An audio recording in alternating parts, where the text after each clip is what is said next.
추석을 맞아 강복래 할머니는 둘째 아들네 집으로 향했습니다. 작은 손가방 하나에 정성스럽게 만든 약과를 담아들고 버스에 올랐지요. 창밖으로 흐르는 풍경을 바라보며 할머니는 오늘 만날 자식들의 얼굴을 하나씩 떠올렸습니다. 첫째 딸 미경, 둘째 아들 준호, 그리고 막내딸 수진까지 모두 제 살 길 찾아 바쁘게 살아간답니다.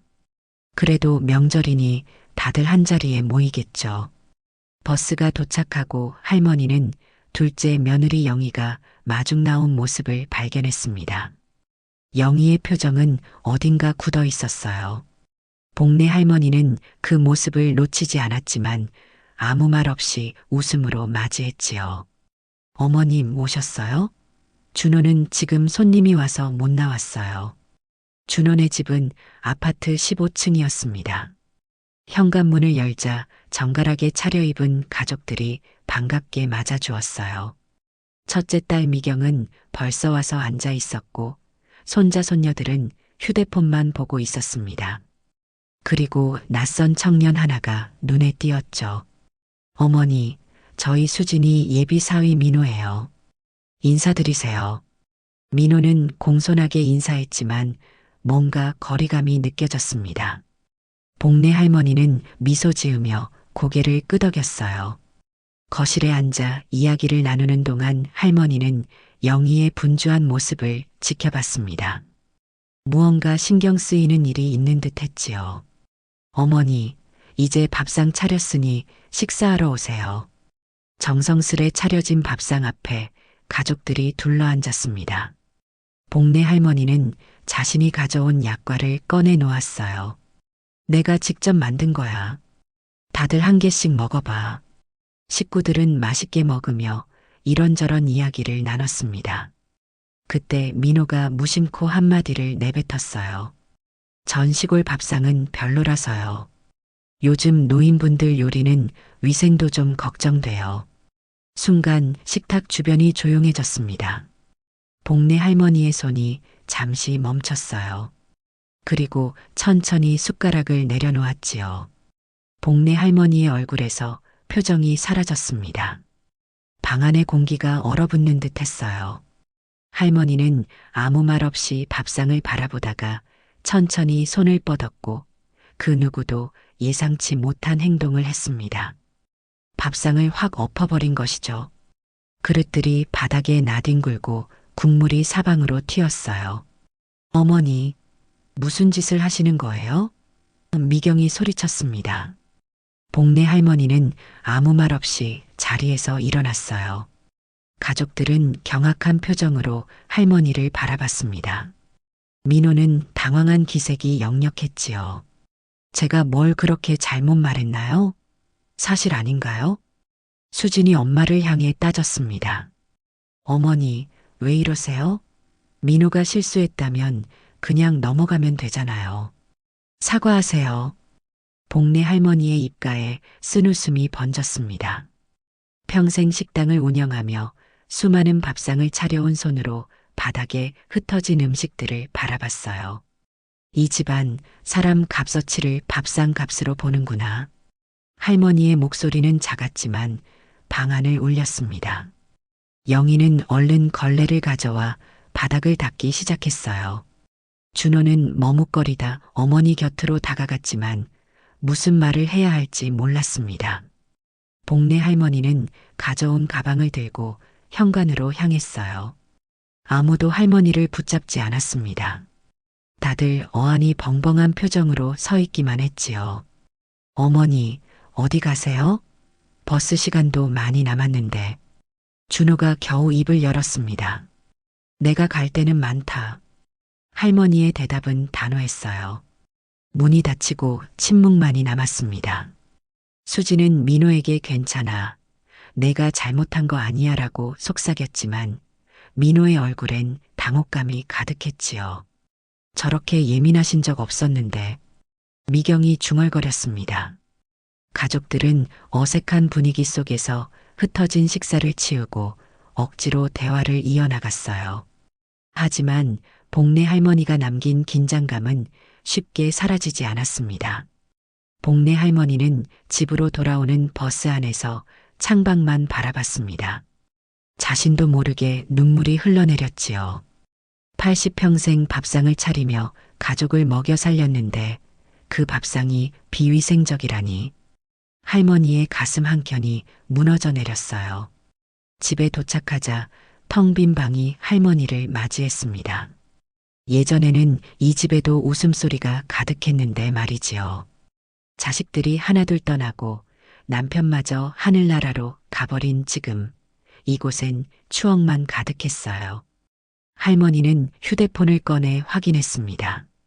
가족 단체 채팅방에선 메시지가 계속 올라왔어요. 어머니 너무 예민하신 거 아니에요?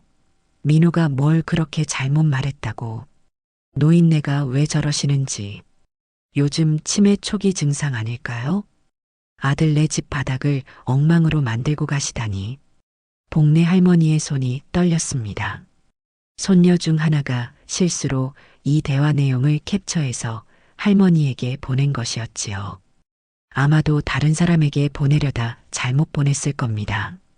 할머니는 깊은 한숨을 내쉬었어요. 평생 자식들을 위해 살아왔는데 이제 와서 자신이 귀찮은 노인네가 되었다는 사실이 가슴을 쓰라리게 했습니다. 그래, 이 집안에 누가 진짜 가족인지 보여줘야겠다. 결심을 굳힌 할머니는 오래된 서랍장에서 노트를 꺼냈어요. 그곳엔 평생 모아온 재산 목록이 적혀 있었습니다. 부동산 3채, 토지 2필지, 그리고 상당한 액수의 예금까지. 남편과 함께 식당을 운영하며 한 푼 두 푼 모아온 돈이었지요. 복내 할머니는 오랜 친구이자 변호사인 김 변호사에게 전화를 걸었습니다. 통화 버튼을 누르기 전 할머니는 잠시 망설였어요.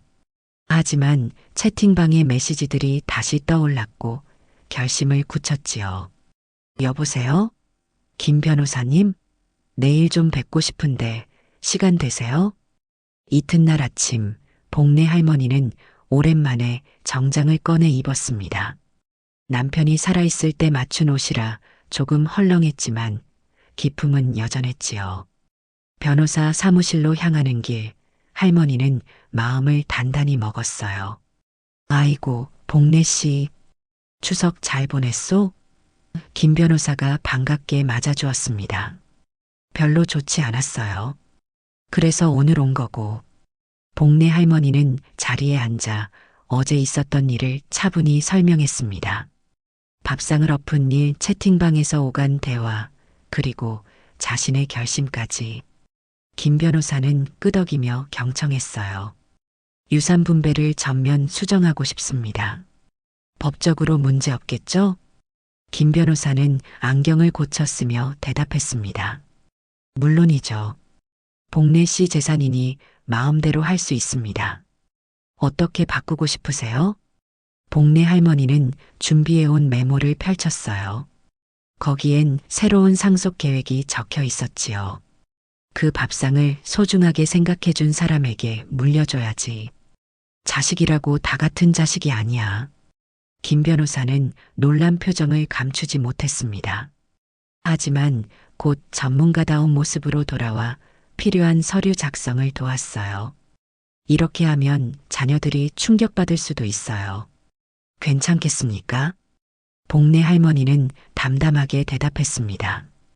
평생 남먹일 밥상 차리느라 내 인생 다 보냈어요. 이제는 내 마음대로 하고 싶습니다. 서류 작성을 마치고 나오는 길, 할머니의 발걸음은 어제보다 가벼웠어요. 집으로 돌아온 할머니는 오래된 사진첩을 꺼냈습니다. 거기엔 가족의 행복했던 순간들이 담겨 있었지요. 특히 한 장의 사진이 눈에 들어왔어요. 손녀 지은이가 할머니 곁에서 밥상을 함께 차리는 모습이었습니다. 다른 손주들은 전부 휴대폰만 보고 있을 때 지은이만은 항상 할머니를 도왔지요. 말없이 국 하나 더 떠주던 그 손녀의 따뜻한 마음이 떠올랐어요. 그래, 이제 결정했어. 며칠이 지나고 미경의 집 우편함에 내용 증명 봉투가 도착했습니다. 처음엔 광고로 여겨 무심코 열었지만 그 내용을 보자 미경의 얼굴이 창백해졌지요. 유산분배 사전 통지서, 비슷한 봉투가 준호와 수진의 집에도 배달되었어요.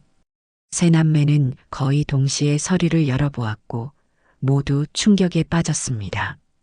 이게 무슨 소리야? 어머니 재산이 이렇게 많았다고? 준호가 아내 영희에게 소리쳤어요. 영희는 어깨를 으쓱했습니다. 저도 몰랐어요. 시어머니가 그렇게 부자인지. 서류의 내용은 명확했어요. 복내 할머니의 전체 재산 중 80%가 손녀 지은에게 상속된다는 것이었습니다. 나머지 20%만 자녀들에게 균등 분배하기로 했지요. 이거 말도 안 돼. 어머니가 제정신이 아니신 거야. 수진이 소리쳤습니다. 민호는 당황한 표정으로 수진을 바라봤어요. 그럼 우리 결혼 자금은? 수진의 얼굴이 굳어졌습니다. 사실 그녀는 어머니의 유산을 기대하고 결혼 계획을 세워놓은 상태였지요.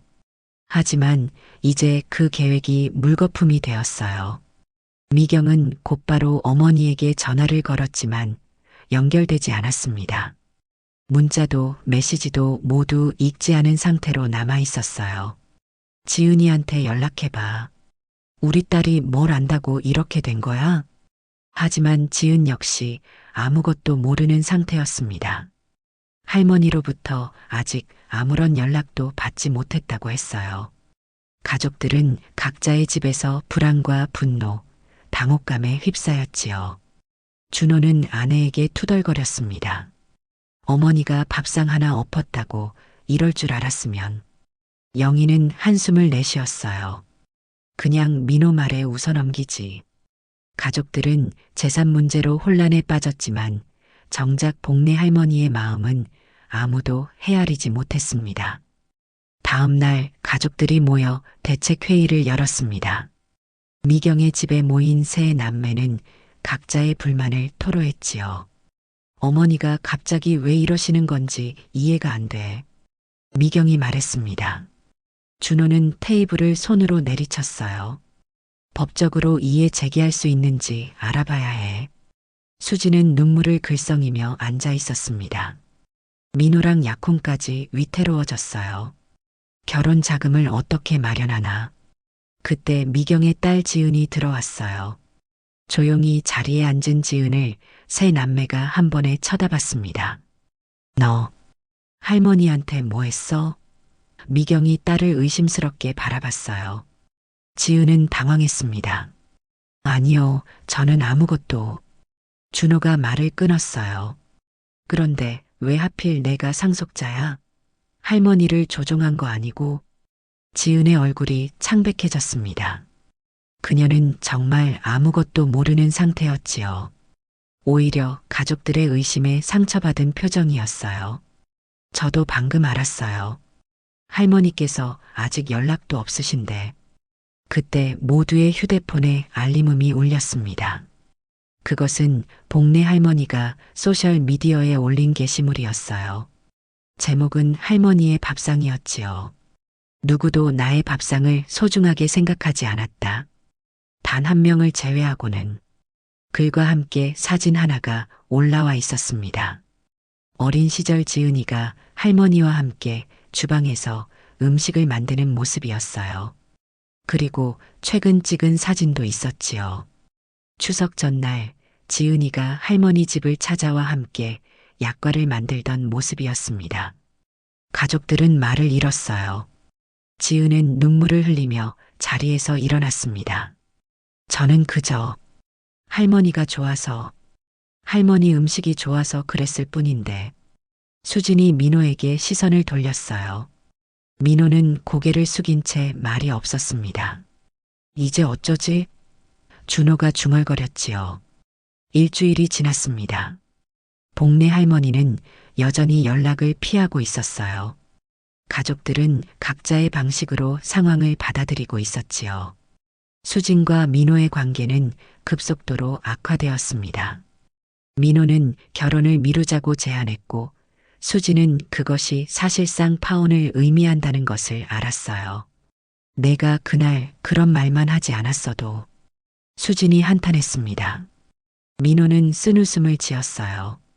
나도 내 잘못인 줄 알았는데 우리가 결혼 자금으로 내 어머니 유산을 기대하고 있었다는 사실이 더 부끄럽더라.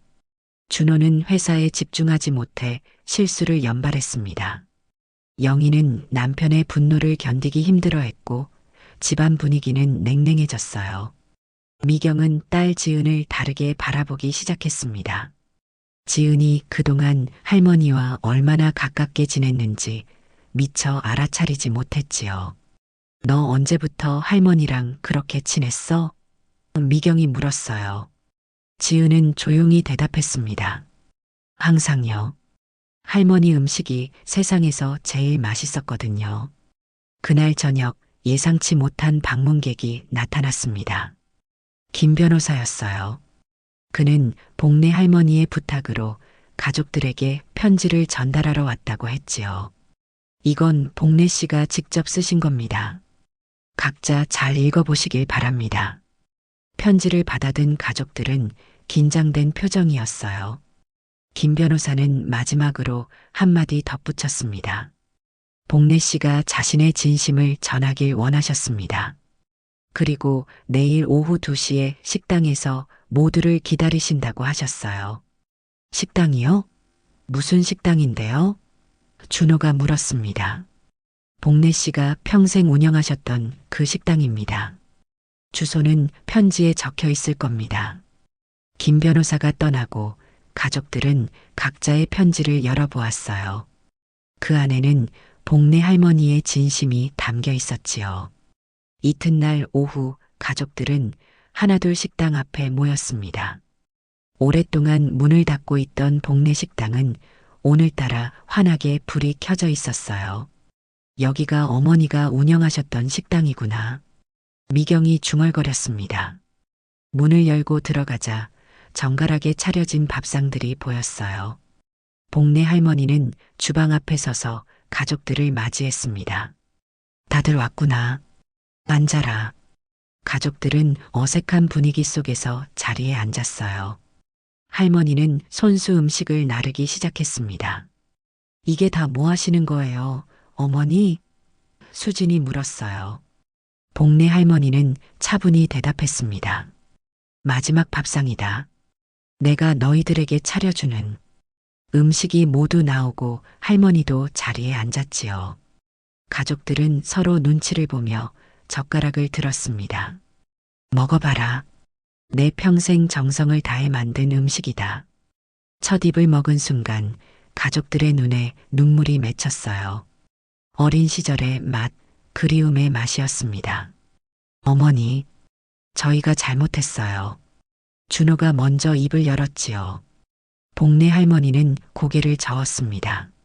잘못한 게 아니라 잊어버린 거지. 내가 엎은 건 밥상이 아니라 착각이었단다. 할머니는 천천히 일어나 뒤편 서랍에서 서류 하나를 꺼냈어요. 이건 진짜 유산 분배 계획이다. 법적 효력은 없고 너희들의 마음을 확인하고 싶었을 뿐이야. 가족들은 놀란 표정으로 서류를 바라봤습니다. 거기엔 원래대로 균등한 분배 계획이 적혀 있었어요. 그럼 지은이한테 80%는요? 미경이 물었습니다. 그건 너희들의 마음을 확인하기 위한 작전이었다. 할머니가 웃으며 대답했어요. 하지만 지은이에게는 특별한 선물을 줄 거야. 바로 이 식당이지. 지은의 눈이 커졌습니다. 할머니, 내가 유일하게 내 밥상의 가치를 알아봐 주었으니까. 이제 내가 새로운 밥상을 차려보렴. 가족들의 얼굴에 부끄러움이 스쳤어요. 복내 할머니는 밥상을 바라보며 말했습니다. 소중한 사람은 말이 아니라 밥상에서 보이더라. 밥 한 끼의 의미를 아는 사람이 진정한 가족이야. 식사를 마치고 가족들은 오랜만에 진심 어린 대화를 나눴습니다. 미경은 그동안 바빠서 어머니를 소홀히 했던 것을 사과했고 준호는 더 자주 찾아뵙겠다고 약속했어요. 수지는 민호와 함께 다시 시작하기로 했습니다. 복례 할머니는 그들을 바라보며 미소 지었지요. 때로는 밥상을 엎어야만 보이는 진실이 있는 법이니까요.